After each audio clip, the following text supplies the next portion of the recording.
কথায় বলে prevention is better then cure.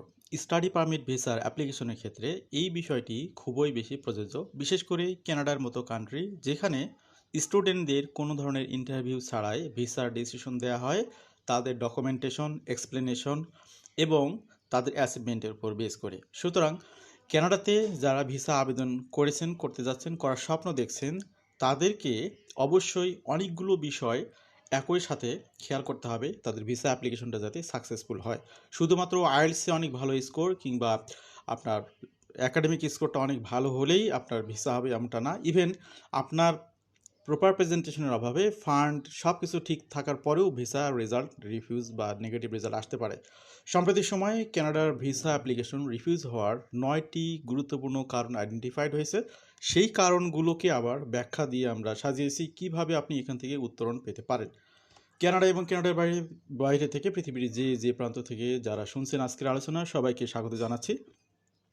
Certified education consultant হিসেবে আপনাদেরকে এই তথ্যগুলো দিতে পারলে অনেকে এখান থেকে উপকৃত হবেন, সেটা সদগায়ে জারিয়ার একটা কাজ হবে বা সওয়াব হবে, এই প্রত্যাশা নিয়ে মূলত আজকের আলোচনাটি। পৃথিবীর সকল স্টুডেন্ট যারা কানাডাতে আসার জন্য আগ্রহী, আবারও স্বাগতম। সম্প্রতি সময়ে অস্ট্রেলিয়াতে ভিসা রিফিউজাল অনেক বেড়ে গেছে। অস্ট্রেলিয়া গভর্নমেন্ট স্টুডেন্টদের ডকুমেন্টেশন একদম খুঁটিয়ে খুঁটিয়ে নানাভাবে অ্যানালাইসিস করতেছে এবং এটার পার্সেন্টেজটা 50-52% চলে এসেছে। এবং এখানে একবার অ্যাপ্লিকেশন রিফিউজ হলে 2000 কানাডিয়ান ডলার, 2000 অস্ট্রেলিয়ান ডলার আপনার হচ্ছে ফি গুনতে হবে। তো কানাডার ক্ষেত্রে এই জায়গাতে একটু রিল্যাক্স আছে।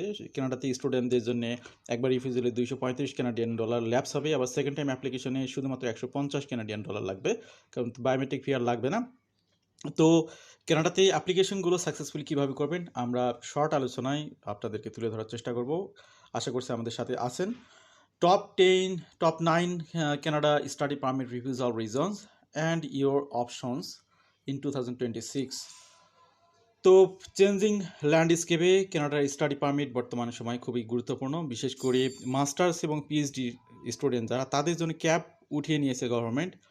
ব্যাচেলর বা আন্ডারগ্রেড প্রোগ্রামের জন্য যারা আসবেন তাদের অ্যাপ্লিকেশনগুলো রিস্কের মধ্যে থাকে, কারণ হচ্ছে সেখানে কোটা অলমোস্ট দেয়া আছে। কী কারণে?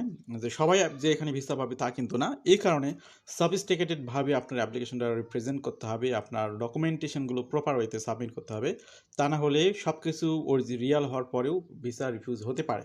এই কারণে আপনাদেরকে খুব ভালো করে বিষয়গুলো খেয়াল করতে হবে। যে 9টি রিজন নিয়ে আমরা কথা বলবো ধারাবাহিকভাবে, তা এখানে চলে এসেছে। নাম্বার 1 হচ্ছে unconvinced applicant will leave Canada after studies. Student সাধারণত তার এসওপির মাধ্যমেই তুলে ধরে যে পারপাস অফ ভিজিটটা অ্যাকচুয়ালি কী পারপাসে সেই কানাডাতে পড়তে যাচ্ছে এবং ইন দ্য লং রানে সে কী করতে চায়, সেই বিষয়গুলো এসওপির মধ্যে ফুটে ওঠে। সেই বিষয়গুলো যদি প্রপার ওয়েতে আপনি প্রেজেন্ট করতে না পারেন তাহলে আপনার অ্যাপ্লিকেশনটা রিফিউজ হতে পারে।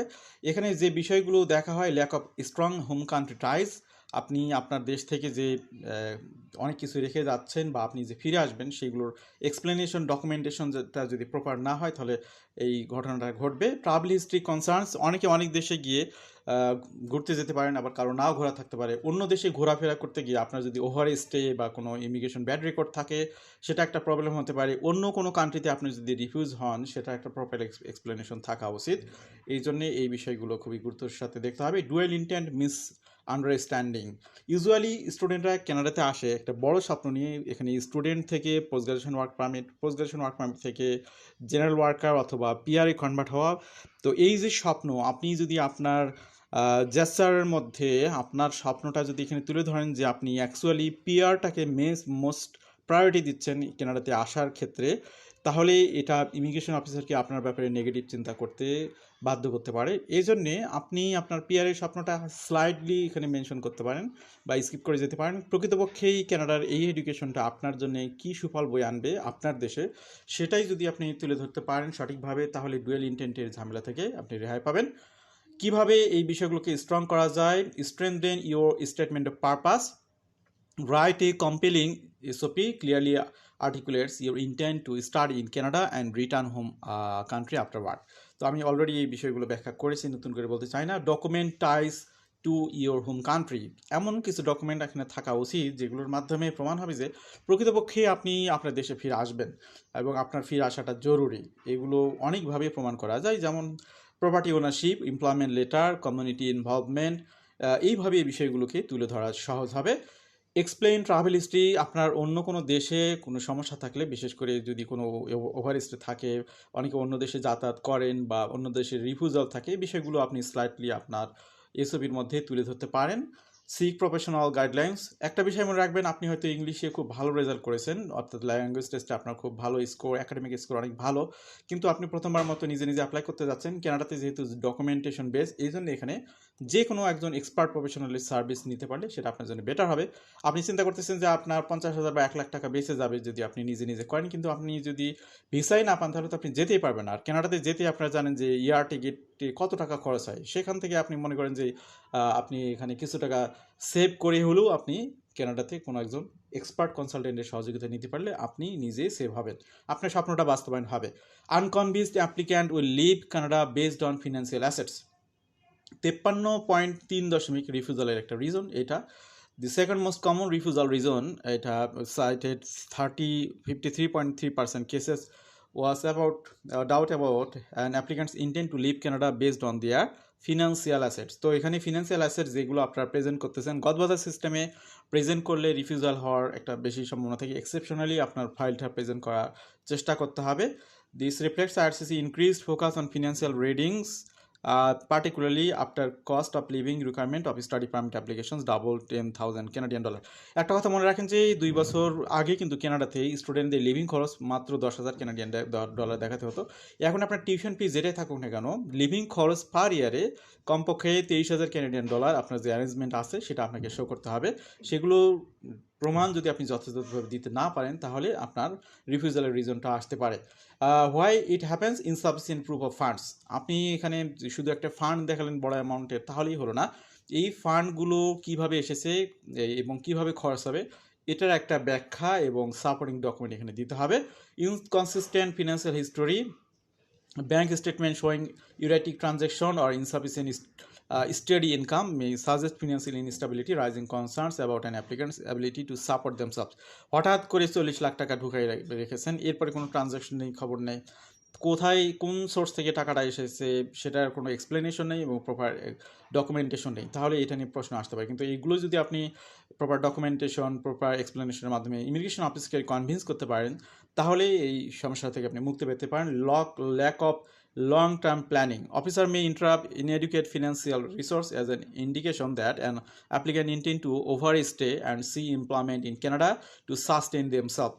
তো আপনি শুধুমাত্র হঠাৎ করে 40 লাখ 50 লাখ বা 1 কোটি টাকা দেখালেন, পরে আপনার টাকাটা কোথা থেকে আসবে সেটার কোনো ফ্লো আপনি দেখাতে পারলেন না, সেক্ষেত্রে অফিসারের একটা সন্দেহ চলে আসবে। কিভাবে এটা প্রমাণ করবেন, এই জায়গা থেকে বের হয়ে আসবেন। Provide robust financial documentation, submit at least 6 month bank statement showing A consistent transaction history, avoid large unexplained deposit as they may reviewed as borrowed or inauthentic funds। Use a guaranteed investment certificate, আপনি Canada থেকে guaranteed investment certificate নিতে পারেন। কানাডাতে আসার আগে Canada RBC bank, TD bank তারা এই ধরনের সার্ভিসগুলো দিয়ে থাকে। Include additional financial support, if relying on a sponsor family member, provide their financial documents, letter, support and other proof their relationship to you. Craft a financial plan in your SOP, outline how you will cover tuition and living expenses, referencing specific financial resources। এই বিষয়গুলো সুন্দরভাবে present করতে হবে। Purpose of visit not consistent with temporary stay, তো purpose of ভিজিটের বিষয়টা নিয়ে আগেই কথা বলেছি শুরুতেই। তো পারপাস অফ ভিজিটের ব্যাখ্যাটা আপনার এসওপির মধ্যে সুন্দর করে তুলে ধরতে হবে, কী পারপাসে আপনি কানাডাতে আসতেছেন এবং কী পারপাসে কানাডা থেকে চলে যাবেন, এই বিষয়গুলো তুলে ধরতে হবে। Mismatch study plan, study program, দেখা গেলো যে আপনি এমন একটা প্রোগ্রাম চয়েস করলেন যেটা আপনার প্রিভিয়াস এডুকেশন বা ওয়ার্ক এক্সপিরিয়েন্সের সাথে যায় না। রিসেন্টলি আমাদেরকে একজন প্রশ্ন করেছেন, ভাই পড়াশোনা করেছি, বিবিএ এমবিএ করেছি, বাট আইটি সেক্টরে জব করেছি, এখন কানাডাতে আসতে চাই, মাস্টার অফ কম্পিউটার সায়েন্স। তো সে যেহেতু দীর্ঘ সময় ধরে প্রফেশনাল কাজে যুক্ত ছিল, সুতরাং সে সেটা অ্যাপ্লাই করতে হবে। কিন্তু আপনি দেখতেছেন যে এই প্রফেশনাল এক্সপিরিয়েন্সও ছিল না রিলেটেড বা এডুকেশনই ছিল, আপনি হুট করে একটা প্রোগ্রাম চয়েস করতেছেন, সেক্ষেত্রে আপনার বিষয়টা সন্দেহজনক হতে পারে। ভগ or generic SOP, a poorly written SOP that fails to explain why the applicant choose a specific program or institution can lead to doubts about their intentions. Overemphasis on permanent residency, applicants who focus on heavily to their desire to stay in Canada after graduation may inadvertently sign that study is secondary goal. তো প্রথম গোল থাকতে হবে পড়াশোনা, secondary গোলটা উজ্জ্বল রাখতে হবে। Tailor your SOP, justify program changes, সবগুলো ব্যাখ্যা করার সময় নেই, এই জন্য একটু স্কিপ করতেছি দ্রুত। Highlight temporary intent. এরপরে আসি আমরা insufficient financial resource for tuition. আপনার টিউশনটা যেখান থেকে আসবে আপনি ক্লিয়ারলি মেনশন করতে পারেননি যে কোন সোর্স থেকে টিউশনগুলো এখন আসে এবং ভবিষ্যতে আসবে। এগুলো আপনার যদি সঠিকভাবে আপনি প্রেজেন্ট করতে না পারেন তাহলে আপনার রিফিউজালের পসিবল থাকবে।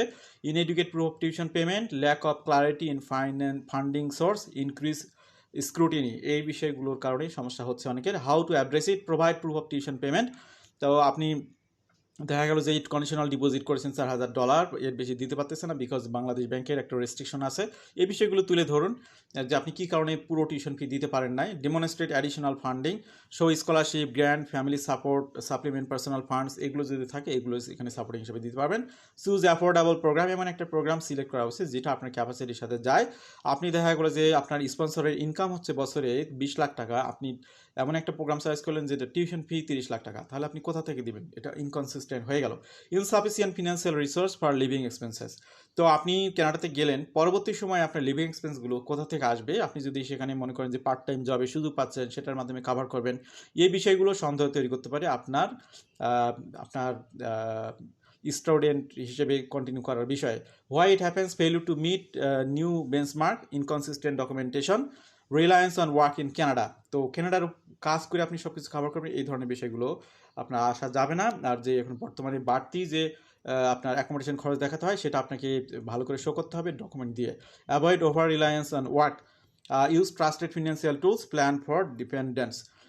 আনস্পেসিফাইড রিফিউজাল রিজন, অনেক সময় উইদাউট কোনো প্রপার এক্সপ্লেনেশন ইমিগ্রেশন অফিসাররা রিফিউজ করে থাকে। এগুলোর জন্য আপনারা কী কারণে সমস্যাগুলো হয়, lack of transparency, application weakness, এগুলোর কারণে এই সমস্যাগুলো হয়। আপনি এটার জন্য অফিসার ডিসিশন নোটের বা জিসিএমএস নোটের মাধ্যমে বিষয়গুলো জানার চেষ্টা করতে পারেন। এরপরে হচ্ছে strengthen your application, reapply promptly. তারপর হচ্ছে no significant family ties outside Canada. দেখা গেলো ম্যাক্সিমাম রিলেটিভস কানাডার মধ্যেই আছে, আপনার হোম কান্ট্রিতে তেমন টাইজ নাই।